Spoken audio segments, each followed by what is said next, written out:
आपण 12 महिने त्या ठिकाणी संसारामध्ये संसार करत करत अनेक सुख असो दुःख असो सर्व गोष्टींना त्या ठिकाणी सामोरी जात असतो। परंतु त्याही तशा संसारिक जीवनामध्ये आनंदाचं वातावरण त्या ठिकाणी देण्यासाठी असे सप्ताहाचं आयोजन केल्या जातं। नवे नवे ज्या ठिकाणी सप्ताह होतो त्या ठिकाणी भगवान परमात्मा वास्तव्य करतो।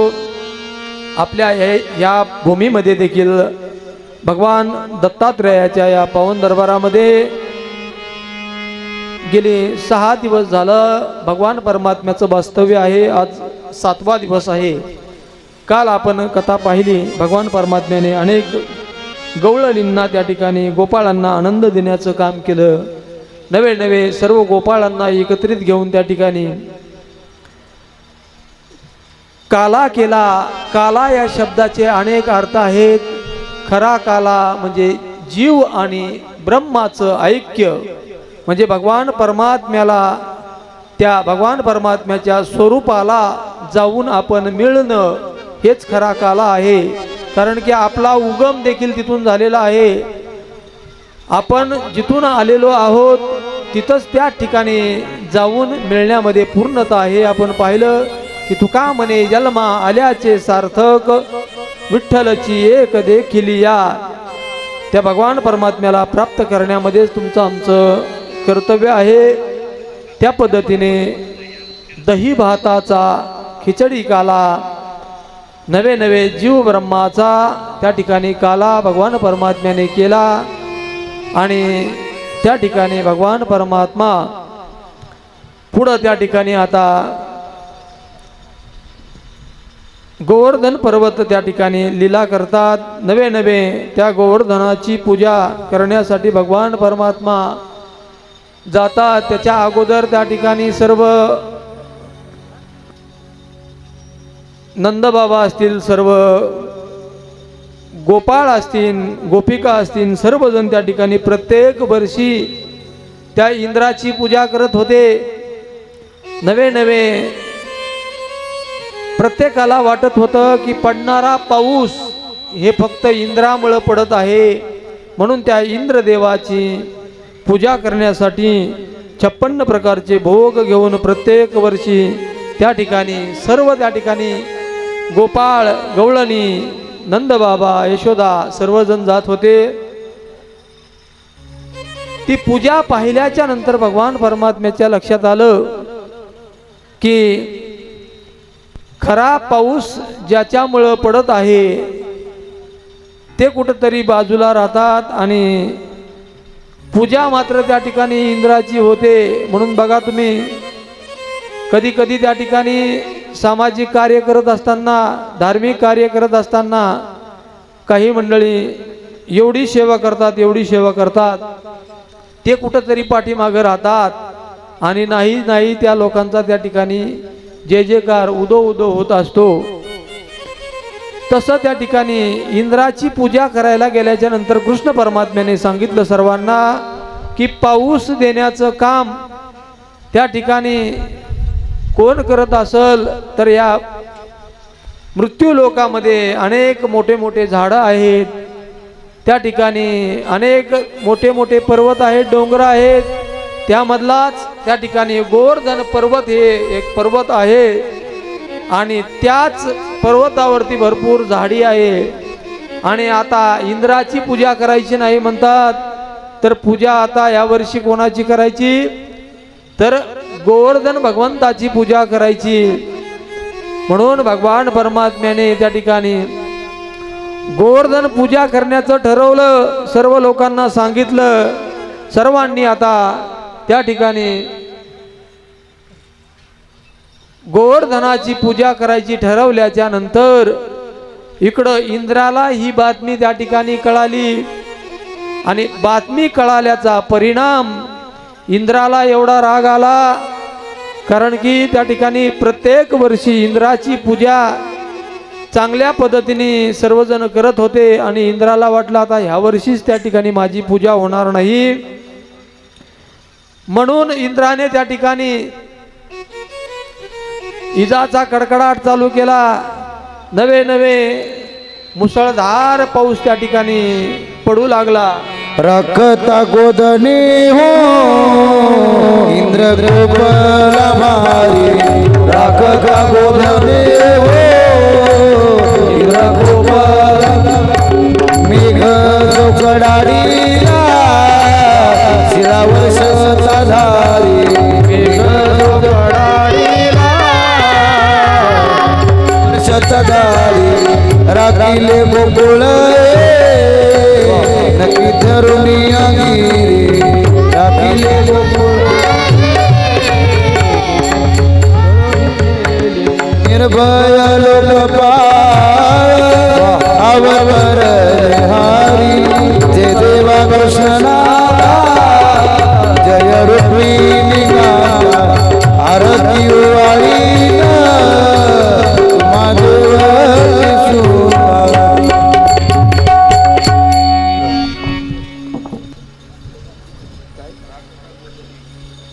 राखता गोधने गा इंद्र कोपला भारी. त्या ठिकाणी इंद्र कोपलेला आहे आणि इंद्राने त्या ठिकाणी मुसळधार पाऊस सुरू केला. सर्व आता गोपाळ गवळणी नंदबाबा यशोदा सर्वजण त्या ठिकाणी घाबरू लागले आणि कृष्णाला बोलू लागले, अरे कृष्णा, तुझ्यामुळं त्या ठिकाणी अशी अवस्था झालेली आहे. आम्ही दरवर्षी त्या ठिकाणी इंद्राची पूजा अतिशय सुंदर पद्धतीने करत होतो, परंतु तुझ्या नादी लागलो आम्ही आणि इंद्राची पूजा न करता त्या ठिकाणी गोवर्धनाची पूजा करण्यासाठी आम्ही तयार झालो. त्याचा परिणाम असा झालेला आहे, एवढा त्रास होत आहे. नवे नवे त्या ठिकाणी पावसाला ज्या दिवशी सुरुवात झाली, पुढं पाऊस त्या ठिकाणी सलग 7 दिवस त्या ठिकाणी मुसळधार रात्र आणि दिवस पाऊस पडू लागला. भगवान परमात्म्याने विचार केला, आता सर्व गोकुळातल्या लोकांना वाचवण्याची जबाबदारी आता माझ्यावर आहे. म्हणले माझ्यामुळंच हे संकट आलेलं आहे. कृष्ण परमात्म्याने सर्व गोपाळांना जवळ घेतलं आणि गोपाळांना सांगितलं, म्हणले आता काय करायचं, तर ह्या पावसापासून वाचण्यासाठी ते गोवर्धन पर्वत त्या ठिकाणी उचलायचा.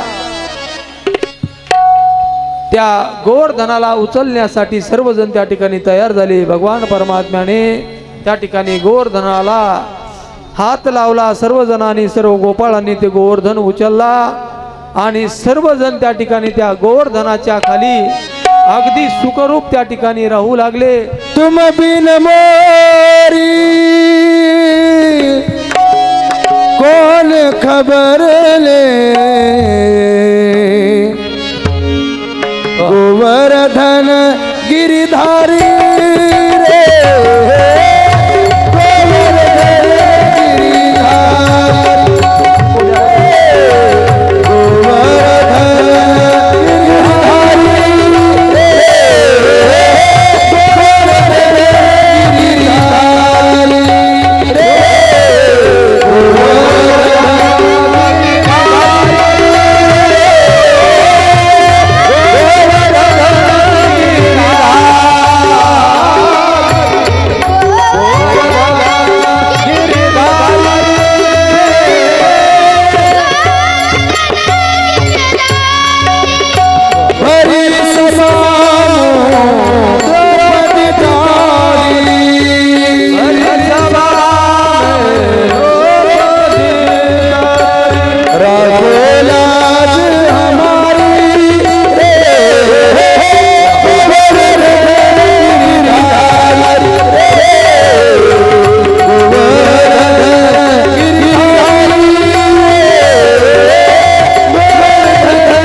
कृपा झाली, गोवर्धनाच्या खाली सर्वजण त्या ठिकाणी राहू लागले आणि 7 दिवस त्या ठिकाणी रात्र आणि दिवस मुसळधार पाऊस इंद्राने पाडला.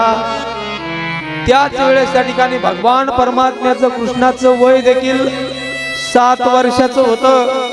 7 वर्षाच्या वयामध्ये कृष्ण परमात्म्याने सर्व गोकुळवासियांना त्या ठिकाणी त्यांचं रक्षण केलं. नवे 7 दिवस झाल्याच्या नंतर इंद्राला वाटलं आता गोकुळातले सर्व लोक त्या ठिकाणी वाहून गेले असते. पावसामध्ये भरपूर पूर आला होता. 7 दिवस रात्रंदिवस त्या ठिकाणी मुसळधार पाऊस पडला. परंतु त्या ठिकाणी देव राखे तया मारील कोण. साक्षात भगवान परमात्मा देव त्या गोपाळांच्या गोकुळवासियांच्या सोबत होता, म्हणून कोणालाही काहीही झालं नाही. नवे सर्व गायी सर्व पशु पक्षी त्या ठिकाणी गोवर्धनाच्या आश्रयाला त्या ठिकाणी राहू लागले आणि पाऊस बंद झाला. पुढं सर्व जणांनी त्या ठिकाणी अतिशय श्रद्धायुक्त अंतकरणाने त्या गोवर्धनाची पूजा केली. आणि गोवर्धन अतिशय त्या ठिकाणी तुम्ही जर पाहिलं असन, वृंदावनला कोण कोण जाऊन आले हो? कोण कोण गेले? गोवर्धन पर्वत कोणी कोणी पाहिलाय? नाही का कोणी? हा, पाहिला. त्या ठिकाणी गेल्याच्या नंतर त्या वृंदावनामध्ये अतिशय आनंदाचं वातावरण आहे. नवे भक्तिमय वातावरण आहे. तिथं गेल्याच्या नंतर एवढा आनंद वाटतो. जे वृंदावनला गेले त्यांना विचारा. अतिशय सुंदर त्या ठिकाणी वातावरण आहे. आज देखील त्या भूमीमध्ये गेल्याच्या नंतर अतिशय भक्तिमय वातावरण असतं. नवे तिथं गेल्याच्या नंतर तुम्हाला रिक्षा चालवणारे असो की हॉटेल चालवणारे असो, सर्वजण त्या ठिकाणी राधे राधे राधे राधे भक्तिमय वातावरण आहे. कारण की ज्या भूमीमध्ये थोडा विको कमी करा, बोलता सुंदर लागली सिस्टीम.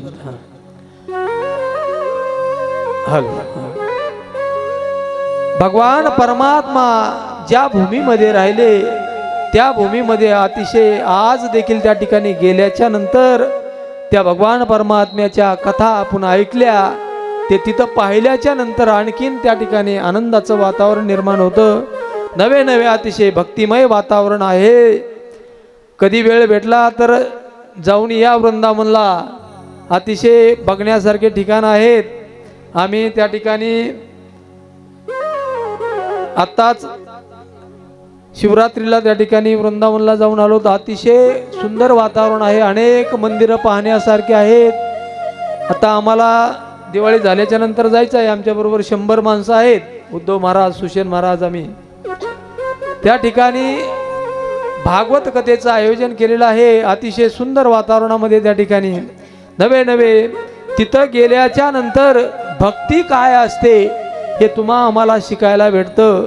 नवे त्या ठिकाणाचं काही ठिकाणी गेल्याच्या नंतर आपल्या मनामध्ये कितीही नास्तिक माणूस असू द्या, कधीही देवाला न मानणारा माणूस असू द्या, ते एकदा त्या ठिकाणी वृंदावनला गेला, नवे पंढरपूरला गेला, त्या भूमीचं महात्म्य असतं. रात्री त्या ठिकाणी पंडित महाराजांनी सांगितलं, पंडित गुरुजींनी त्या ठिकाणी, की भूमीचे मार्दव सांगे कोंबाची लवलव. त्या ठिकाणी आपण रस्त्याने जात असताना जमिनीमध्ये उगवलेलं पीक त्या ठिकाणी पाहिल्याच्या नंतर त्या पिकाकडे पाहिलं की त्या जमिनीमधला पोत आपल्या लक्षात येतो. जमीन किती क्वालिटीची आहे.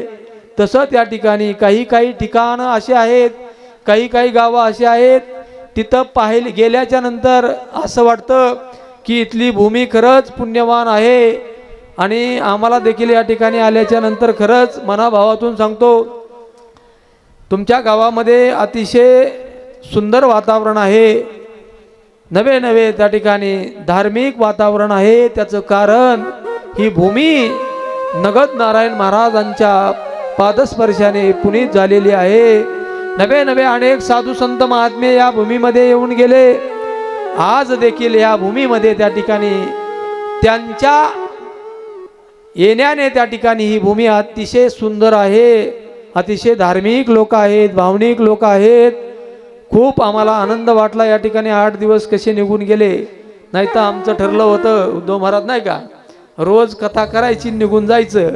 परंतु इथं आल्याच्या नंतर सर्व तुम्हा भाविक भक्त मंडळीचा सहवास लागला. नवे नवे ज्यांच्या घरी आम्ही राहिलो ना, खरंच आमचे सत्यनारायण अण्णा अतिशय सुंदर पद्धतीने त्यांच्या घरी आम्हाला आमच्या घरी राहिल्यावर वाटलं बरं का.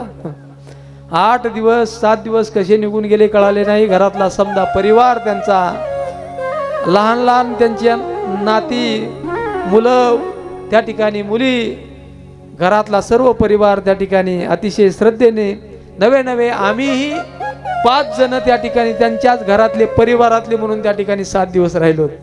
त्यांच्यासाठी एकदा सर्वांनी टाळी वाजवापर्यंत. तुम्ही सर्वच तसे भाविक आहेत. सर्वांचं आता गाव लांब असल्यामुळं तुम्हालाही त्या ठिकाणी सर्वजण त्या ठिकाणी तेवढ्याच योग्यतेच आहात.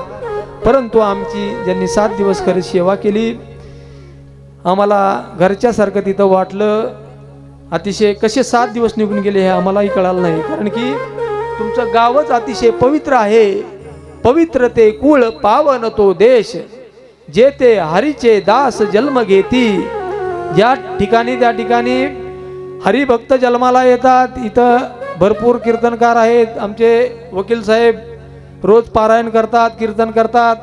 त्याच पद्धतीने सद्गुरू जोग महाराज वारकरी शिक्षण संस्थेतून सुटलेले वक्रे महाराज, आणखीन ठोसर महाराज, बरेच महाराज मंडळी या ठिकाणी कीर्तनकार आहेत. आणि तुम्हा सर्वांच्या संगतीचा आम्हाला खरं सहवास लागला. आम्हालाही काही गोष्टी त्या ठिकाणी शिकण्यासाठी भेटल्या. अतिशय धार्मिक गाव तुमचं आहे. तुम्ही सर्व त्या ठिकाणी एवढे कार्यक्रम होऊन देखील एवढ्या बहुसंख्येने तुम्ही उपस्थित राहतात. एकदा सर्व तुमच्यासाठी टाळी वाजवा तुम्ही. वा. काही काही भूमीचं त्या ठिकाणी महात्म्य असतं. ज्या भूमीमध्ये हॅलो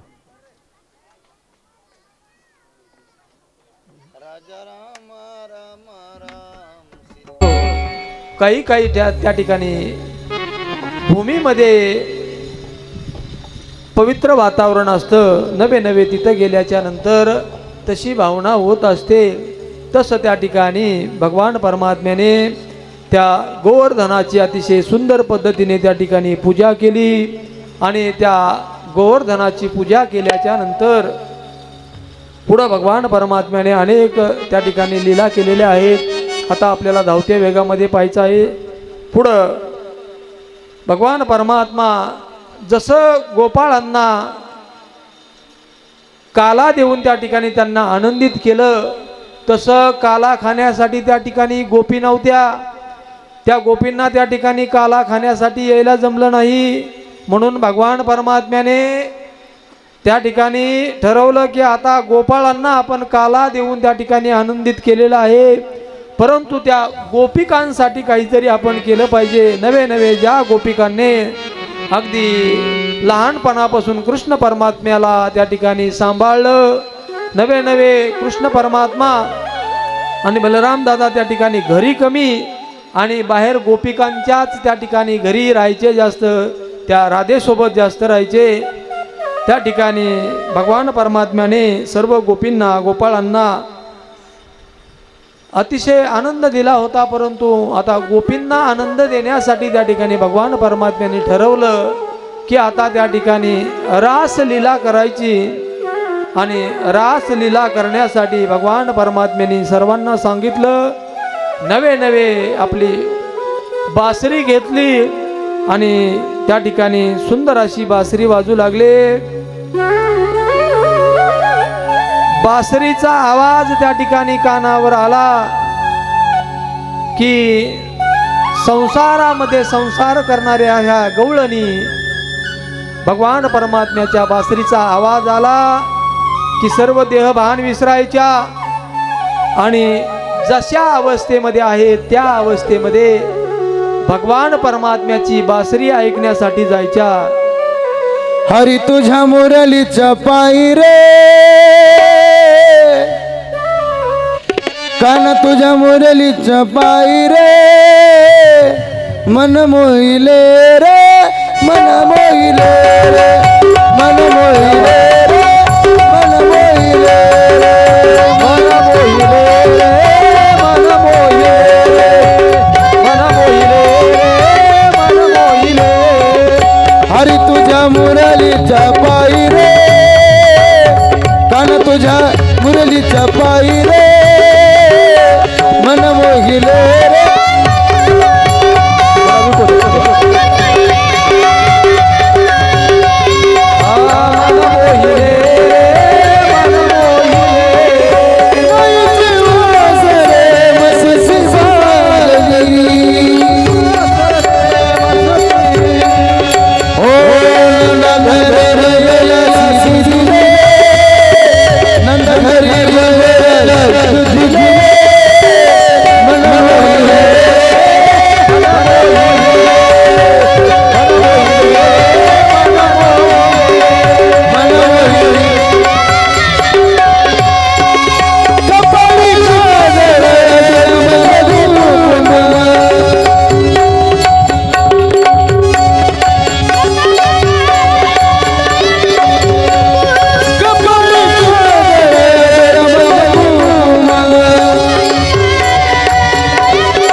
टाळी वाजवा एकदा.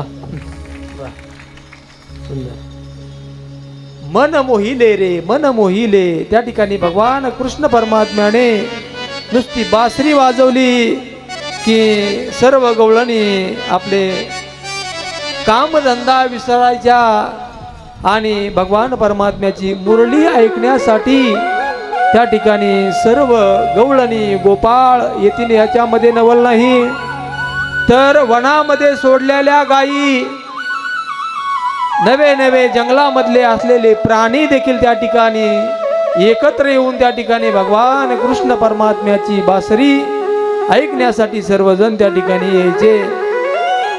भगवान परमात्म्याने सर्व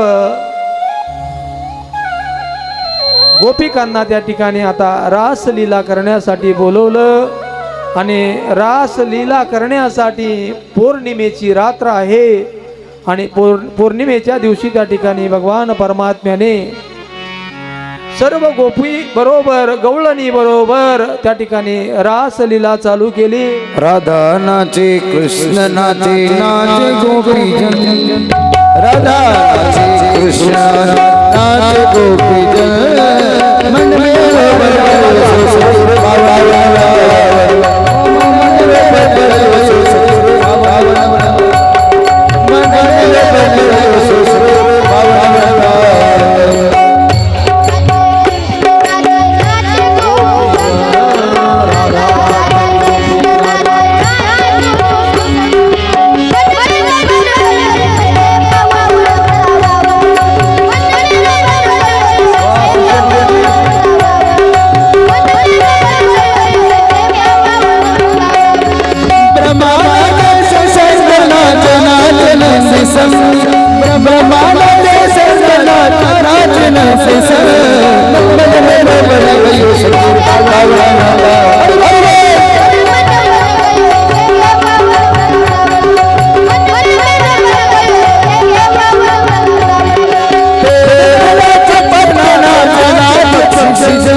वृंदावन वृंदावन वृंदावन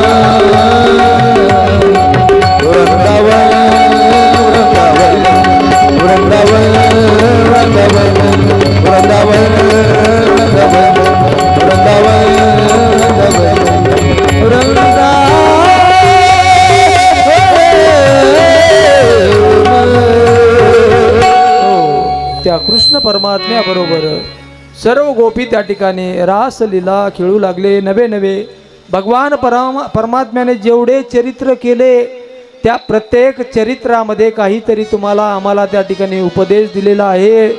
नवे नवे तुमच्या आमच्यासाठी जरी नुसतं चरित्र असलं तरी देखील त्या प्रत्येक चरित्रातून भगवान परमात्म्याने आध्यात्मिक काहीतरी त्या ठिकाणी तुम्हाला आम्हाला धडे दिलेले आहेत, आध्यात्मिक शिकवण दिलेली आहे. नवे नवे तुम्ही आम्ही त्या ठिकाणी सर्वसामान्य माणसाने त्या ठिकाणी कृष्ण म्हणलं की त्या ठिकाणी व्यभिचारी खोड्या करणारा एवढाच तुम्हाला आम्हाला कृष्ण माहिती आहे. परंतु त्या कृष्ण परमात्म्याने त्या अवतारामध्ये सर्वसामान्य त्या ठिकाणी गोपाळांना गवळणींना आनंद देण्याचं काम केलं. नवे नवे त्याचा आध्यात्मिक अर्थ जर पाहिला तर भगवान परमात्म्याने त्या ठिकाणी अनेक वेगळ्या वेगळ्या लीला केलेल्या आहेत, अनेकांचा त्या ठिकाणी उद्धार केलेला आहे. त्याचबरोबर रासलीला करून सर्व गोपींना त्या ठिकाणी आनंदित केलं. नवे नवे त्या ठिकाणी एका एका गोपी बरोबर एक एक कृष्ण त्या ठिकाणी निर्माण झाला. त्या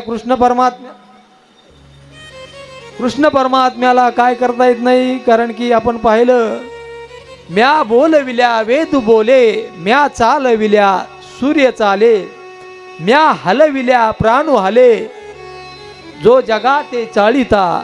नवे नवे तुझी आसते दासी बोलले, सूर्याची चालले तुझ्या बळे, सूर्याची चालले तुझ्या बळे, सूर्याची चालले तुझ्या बळे, सूर्याची चालले तुझ्या बळे. ऐसा तू समर्थ ब्रह्मांड गगनी, ऐसा तू समर्थ ब्रह्मांड गगनी, ऐसा तू समर्थ ब्रह्मांड गगनी, ऐसा ब्रह्मांड गगनी, ब्रह्मांड गगनी.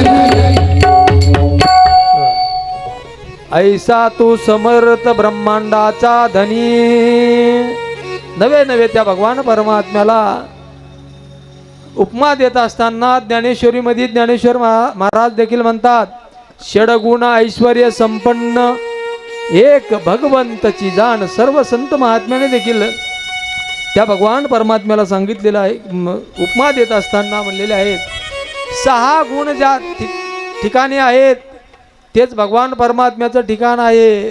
ज्ञान वैराग्य ऐश्वर्य त्या ठिकाणी हे 6 गुणवर्य वसती जेत मनोनी तू भगवंतू. त्या ठिकाणी भगवान परमात्मा कर्तुम अकर्तुम अन्यथा कर्तुम शक्ती त्या ठिकाणी भगवान परमात्म्याची आहे. भगवान परमात्मा एका एका गोपी बरोबर एक एक रूप धारण करून त्या ठिकाणी आनंद देऊ लागले, त्या ठिकाणी रासलीला खेळू लागले.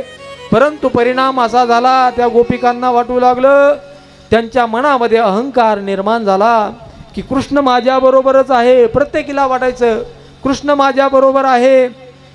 तेवढ्यामध्ये भगवान परमात्म्याने काय केलं, भगवान परमात्म्याला काहीही सहन होतं, परंतु आपल्या भक्ताच्या अंतःकरणामध्ये जर अभिमान निर्माण झाला तर भगवान परमात्म्याला ते सहन होत नाही.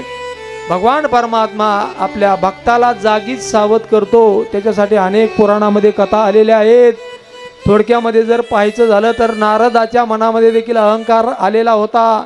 नारदाने कामाला जिंकलं होतं, धावते भागामध्ये सांगतो.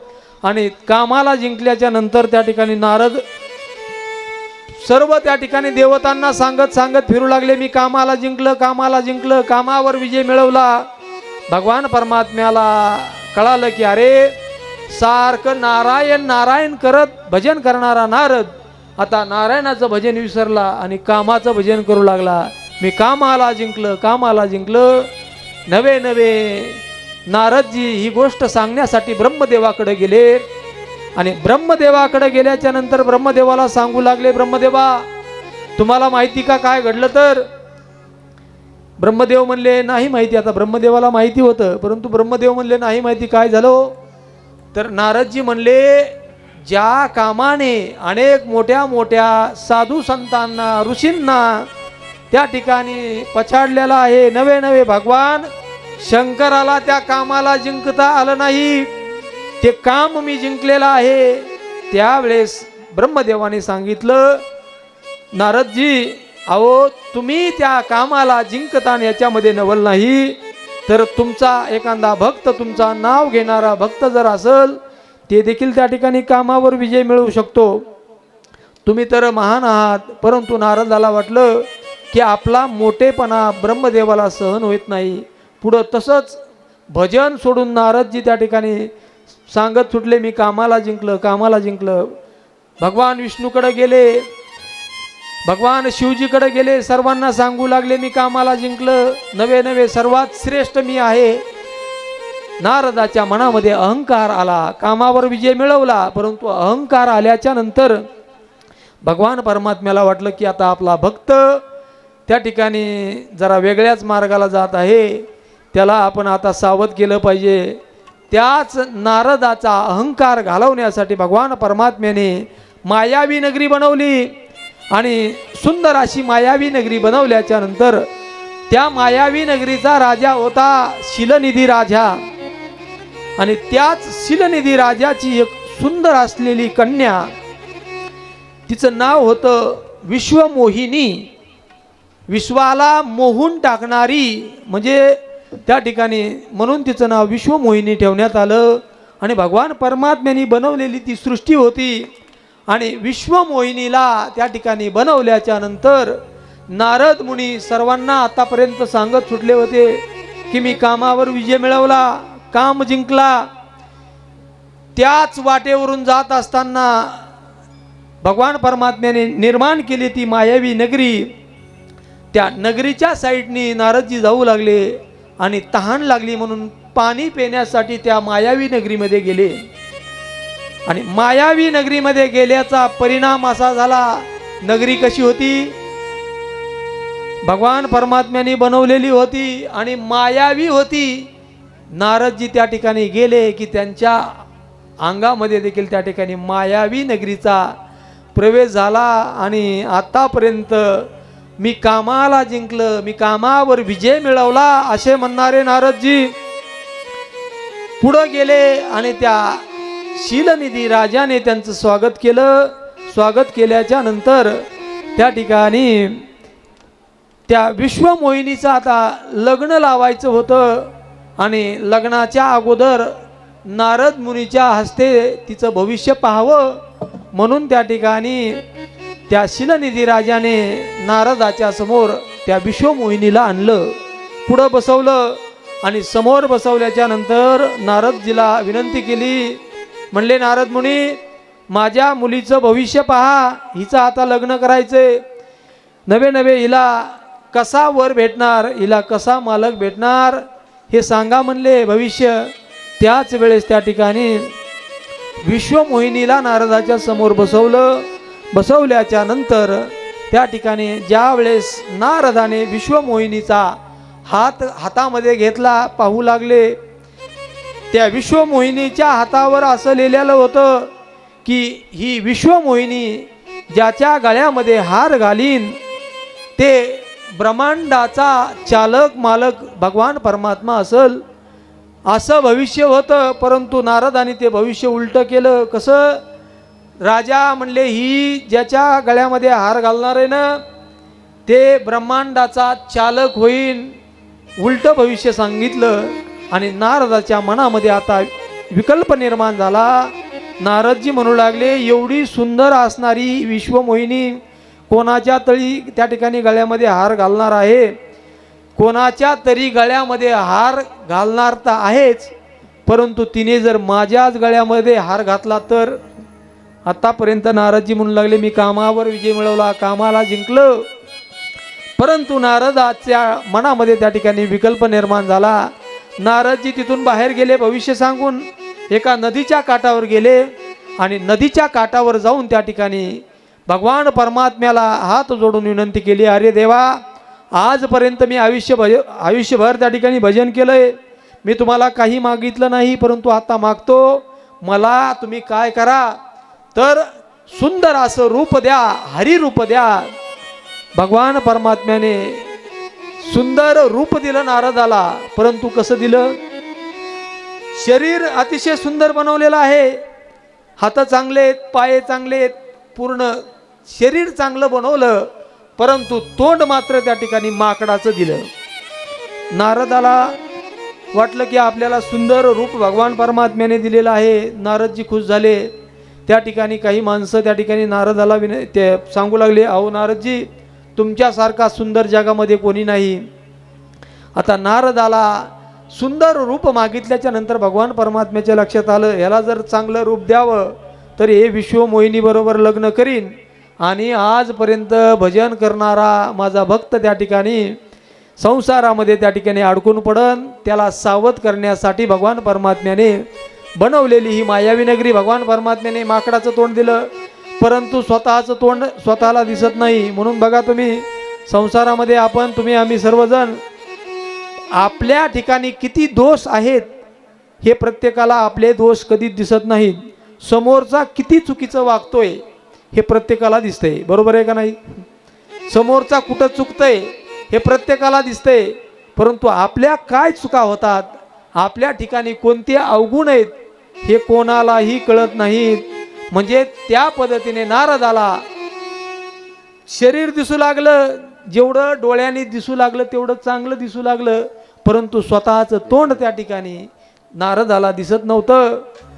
म्हणून त्या ठिकाणी नारद त्या ठिकाणी आतमध्ये जातात. अनेक देशाचे राजे त्या ठिकाणी आलेले होते. भगवान विष्णूने देखील एका राजाचं रूप धारण करून त्या राज्यामध्ये आले आणि आल्याच्या नंतर त्या ठिकाणी त्या विश्वमोहिनीला आता बोलवण्यात आलं. ज्याच्या गळ्यामध्ये ही हार घालणार त्याच्याबरोबर तिचं लग्न. म्हणून पहिल्याच त्या ठिकाणी खुर्चीवर नारदजी बसले होते. नारदाला वाटलं की माझ्याच गळ्यामध्ये आता ही विश्वमोहिनी माळ घालणार, तिच्याबरोबर मी लग्न करणार. परंतु घडला प्रकार, ती विश्वमोहिनी ज्यावेळेस त्या राजसभेमध्ये आली, तिने पाहिलं आणि पाहिल्याच्या नंतर तिच्या बापाला म्हणजे त्या राजाला सांगितलं, म्हणले हे अपशकुन कशाला समोर आणलेलं आहे? मरकट बदन भयंकर देही. त्या ठिकाणी या माकडाला बाहेर काढा म्हणले, माकडाच्या तोंडाच्याला. नारदाचा अपमान झाला आणि नारदाला त्या ठिकाणी एवढा राग आला. नारदजी तिथून बाहेर गेले आणि भगवान विष्णूला शाप दिला. पुढं म्हणले, जा, अरे तू मला त्या ठिकाणी चांगलं रूप दिलं नाहीस, परंतु तुला देखील त्या ठिकाणी पुढच्या जन्मामध्ये त्या ठिकाणी माकडाचं सहकार्य घ्यावं लागेल. म्हणजे राम अवतारामध्ये पुढं माकडाचं सहकार्य घ्यावं लागलं. मला एवढं सांगायचं होतं की अहंकार झाला की देवाला सहन होत नाही, आणि नारद हे देवाचे भक्त होते. त्यांचा अहंकार घालवण्यासाठी भगवान विष्णूने त्या विश्वमोहिनीला घेतलं आणि नारदाकडे आले आणि नारदाला सांगितलं, अरे नारदा, तू रोज देवाचं भजन करणारा, परंतु तुला भजनाचा विसर पडला आणि तू कामाला जिंकलं हे सांगत सुटला होतास. म्हणून तुझा अहंकार घालवण्यासाठी ही मायावी नगरी बनवलेली होती. त्याच ठिकाणी ती मायावी नगरी नाश केली, ती विश्वमोहिनी नाहीशी केली भगवान परमात्म्याने. परंतु नारदाचे डोळे त्या ठिकाणी उघडले. नारद सावध झाला, परत गळ्यामध्ये विणा घेतला आणि देवाचं भजन करू लागला. तशा पद्धतीने त्या ठिकाणी भगवान परमात्म्याला अहंकार सहन होत नाही. आणि इकडे त्या गोपींना अहंकार झाला होता आणि भगवान परमात्मा आमच्याच बरोबर आहेत, प्रत्येकीला वाटू लागलं माझ्याबरोबर भगवान परमात्मा रासलीला करतात. त्यावेळेस भगवान परमात्मा तिथून नाहीशे होतात आणि नाहीशे झाल्याच्या नंतर सर्व गोपिका म्हणू लागल्या की भगवान परमात्मा दिसत नाही, कुठे गेले भगवान परमात्मा निघून गेले. परंतु बाकीच्या गवळणी आहेत, परंतु तिथं राधा नव्हती, राधा दिसत नाही. सर्व गोपिकांनी पाहिलं की कृष्ण दिसत नाही आणि राधा दिसत नाही, दोघं कुठे गेले? पावलं पाहिले आणि पुढं गेल्याच्या नंतर त्या पावलाच्या दिशेने गेले आणि पुढं गेल्याच्या नंतर काही अंतरावर राधा तिथं रडत बसलेली होती. राधेला विचारलं सर्व गोपिकांनी की कृष्ण तुझ्या बरोबर आला होता, कुठे गेला? तर राधिका म्हणती इथपर्यंत माझ्यासोबत होता, परंतु इथून कुठे गेला हे काही माहिती नाही.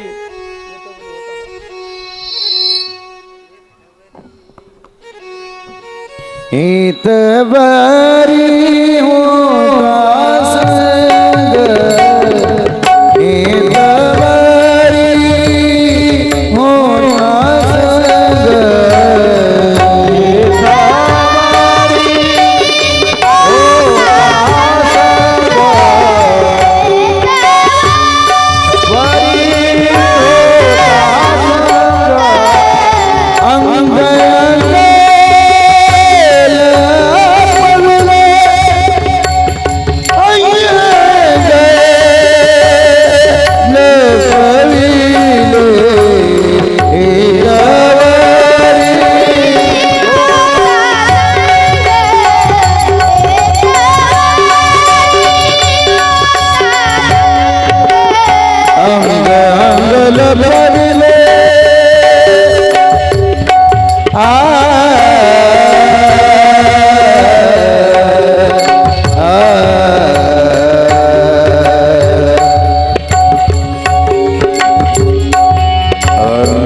येतवरी होता संग अंगे अंग लपविला.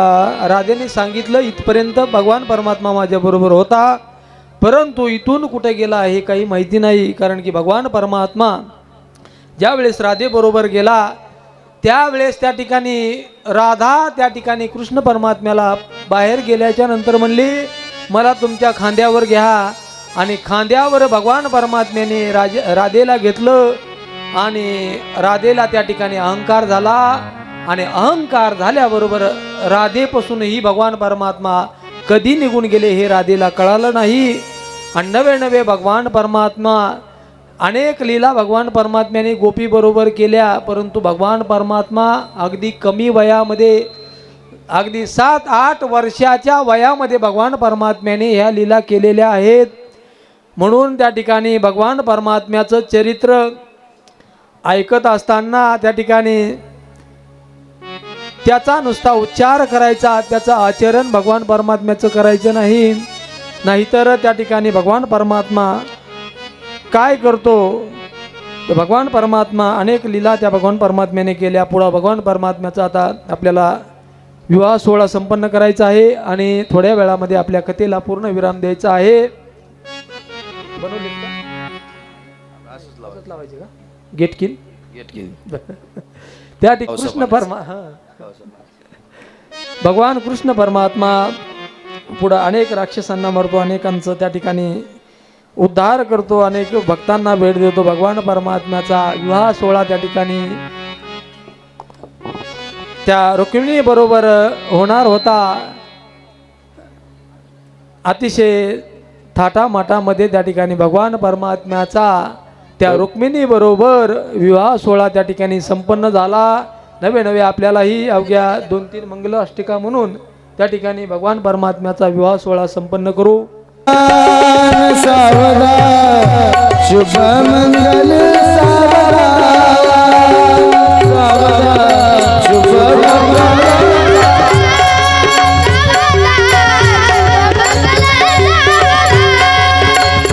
सरस्वती गणनायक जगमंगल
मंगल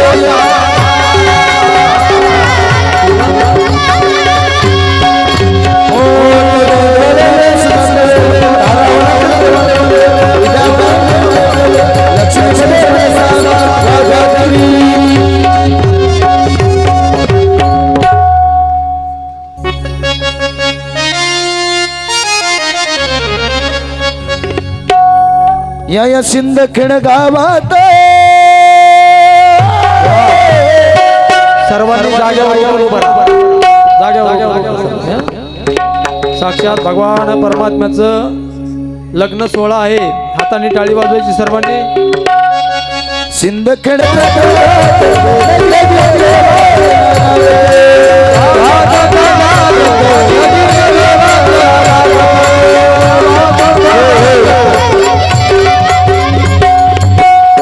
वैभव सगळे पोरं घेतात. सिंदखेड गावात वाजत गाजते.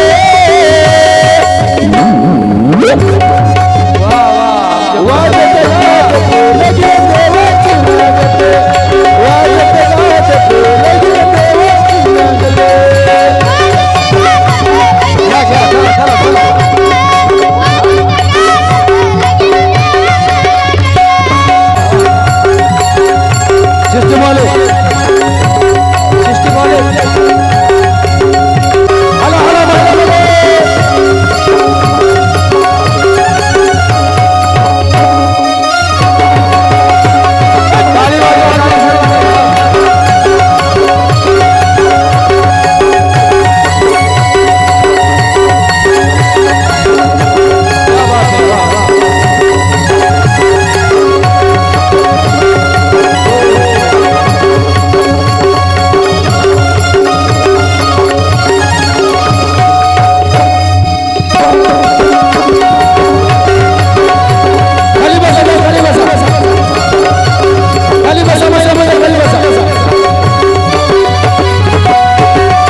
बरोबर अतिशय थाटामाटामध्ये लग्न झालं. पुढं भगवान परमात्म्याचे याच पद्धतीने 7 विवाह झाले. पुढं त्या ठिकाणी त्या भौमासुरापासून सुटका करून 16,100 त्या ठिकाणी कन्या त्या ठिकाणी सोडवल्या. त्या सोडवलेल्या कन्या आता म्हणू लागल्या आम्ही घरी जाणार नाहीत, आम्हाला घरी त्या ठिकाणी कोणी घेणार नाही. म्हणून भगवान परमात्म्याला सांगू लागल्या एकतर आम्ही आता बाहेर कुठंतरी असाच बाहेर राहणार, आता घरी आम्हाला कोणी घेणार नाही. म्हणून भगवान परमात्म्याने त्या 16,100 मुलींबरोबर त्या ठिकाणी विवाह केला. तसे भगवान परमात्म्याचे 16,108 विवाह सोहळा संपन्न झाले. भगवान परमात्म्याला एका पत्नीपासून 10 मुलं आणि एक मुलगी असा परिवार त्या ठिकाणी पुढं झाला. भगवान परमात्म्याने त्या ठिकाणी आपल्या मुलावर चांगले संस्कार केले.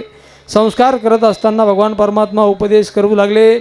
नवे आपल्या मुलावर त्या ठिकाणी चांगले संस्कार करण्याचं काम भगवान परमात्मा करू लागले. नवे त्या ठिकाणी भगवान परमात्म्याने पुढं उपदेश करत असताना त्या ठिकाणी पांडवांना देखील उपदेश केलेला आहे. भगवान परमात्मा कुंतीला उपदेश करतात. नवे अनेक त्या ठिकाणी भक्ताला भगवान परमात्म्याने उपदेश करून त्या ठिकाणी भगवान परमात्मा या मृत्यूलोकावर त्या ठिकाणी 125 वर्ष आयुष्य जगले. भगवान परमात्म्याने त्या आयुष्यामध्ये अनेकांचा उद्धार केला, अनेकांचं त्या ठिकाणी नाश केला, अनेक राक्षसाला मारलं, अनेक भक्ताला भेटी दिल्या.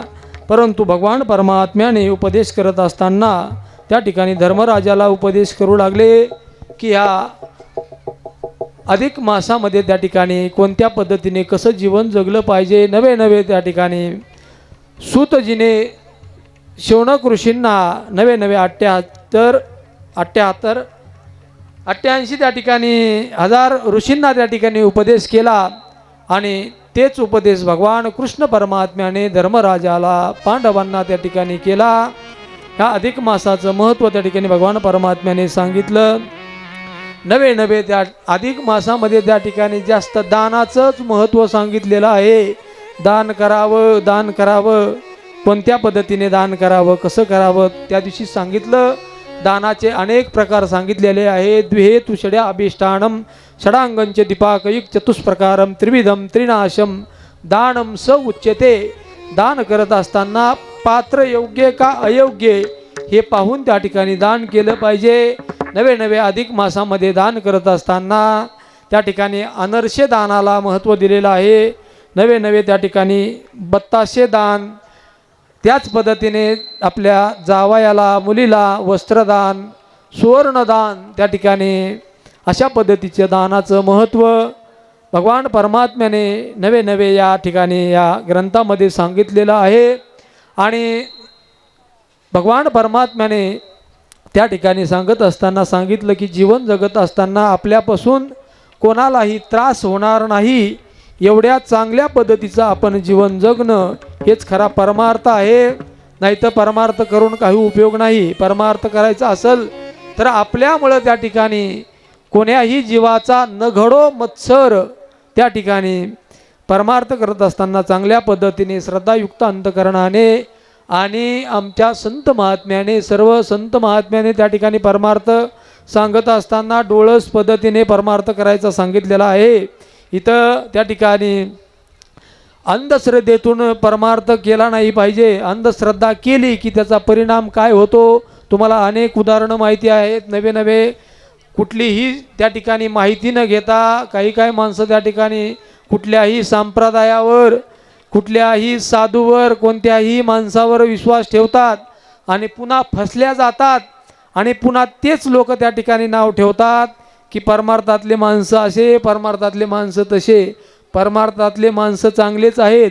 कोणीतरी त्या ठिकाणी वेश धारण करून येतात, परमार्थामध्ये वाईट वागतात.